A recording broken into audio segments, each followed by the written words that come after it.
Elvis Presley, the king of rock and roll, is one of the most influential musicians ever. But behind his public image, Elvis had a very dark personal life full of questionable behavior. In this video, we will uncover some of the most shocking Elvis stories and reveal the disturbing truth about the icon. From allegations of pedophilia and racism to his drug abuse and violent outbursts, these chilling accounts show that Elvis was far from perfect. While his talent is undeniable, we cannot ignore the darker aspects of who Elvis was as a person. Stick around as we pull back the curtain on The King.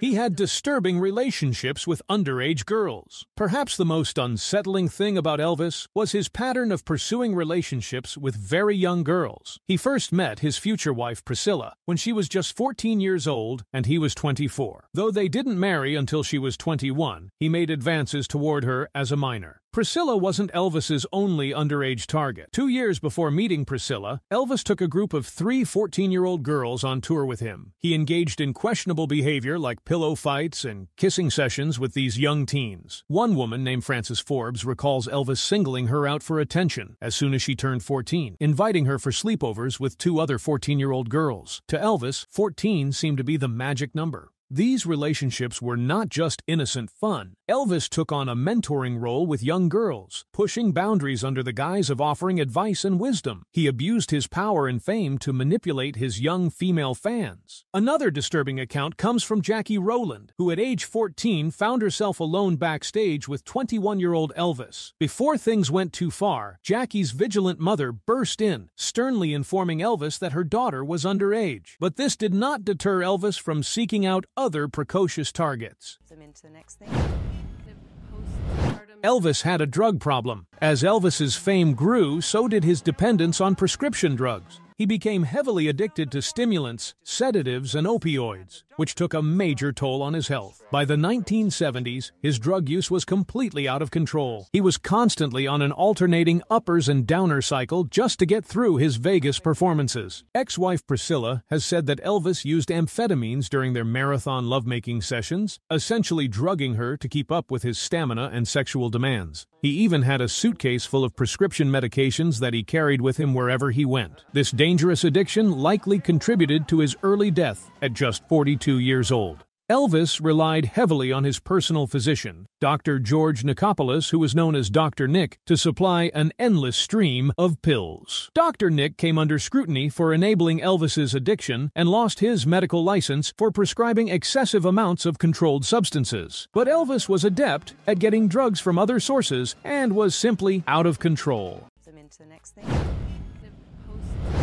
He had a history of violence and control. Behind closed doors, the charming king often exhibited disturbing, violent, and controlling behavior. When girlfriend Ginger Alden tried to leave after an argument, Elvis allegedly shot a gun at her speeding car. He also asked his bodyguards to slash her car tires to prevent her from driving away. Elvis frequently became insanely jealous, like when his wife Priscilla had an innocent conversation with his karate instructor Mike Stone. His vicious response was to force himself onto her sexually while she cried. Priscilla described it as the most uncomfortable sexual experience with Elvis ever. For a man who liked to project a calm, spiritual public persona in his later years, these violent reactions show Elvis's true controlling and aggressive nature. Those close to him walked on eggshells, afraid of triggering his temper.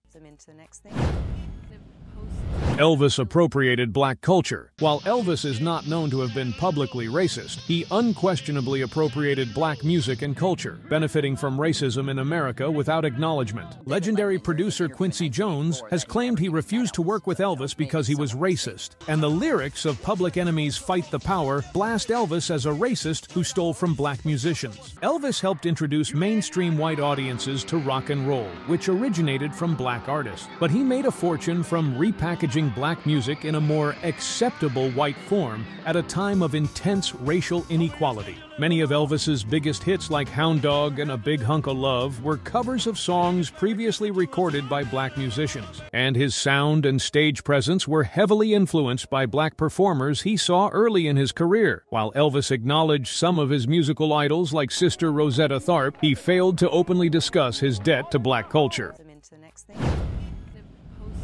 He had odd sexual proclivities. For all his public sexual bravado, Elvis was rumored to be rather conservative in private. He reportedly emphasized foreplay over intercourse and preferred to watch rather than fully participate in sexual scenarios. Priscilla revealed that Elvis enjoyed observing her and other women act out sexual situations while he directed and filmed them. He may have struggled to reconcile his conservative Southern upbringing with his rock star image. But whatever the reasons, Elvis kept his sexual preferences closeted and put on a wildly exaggerated public performance of virility that didn't match his private inhibitions.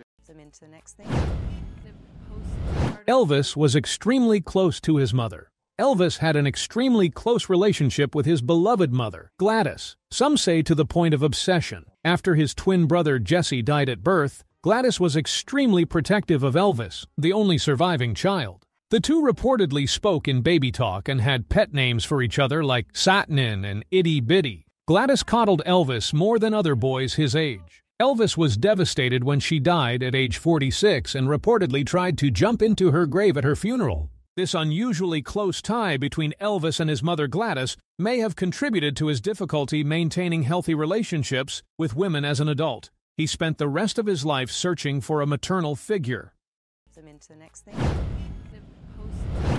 Elvis was fascinated by badges and guns. Elvis had an affinity for collecting police badges from different jurisdictions. He was obsessed with law enforcement paraphernalia and enjoyed playing the role of an honorary deputy. With his vast fortune, Elvis could live out his fantasies of being a real-life policeman. He even equipped his cars with police lights and pulled people over to lecture them about good driving habits, though he had no real authority to do so. Elvis's home Graceland was packed with an arsenal of weapons and firearms as well. While Elvis projected a peaceful demeanor in many ways, his badge collecting and gun obsession also hint at his controlling tendencies and desire for power. Elvis Presley forever changed music, but these disturbing accounts show he was far from a saint. From preying on minors to abusing drugs, Elvis had a dark side behind his public persona. What other troubling Elvis stories did you find most surprising? Let me know in the comments. And don't forget to like and subscribe to see more videos exposing the hidden truth about music icons.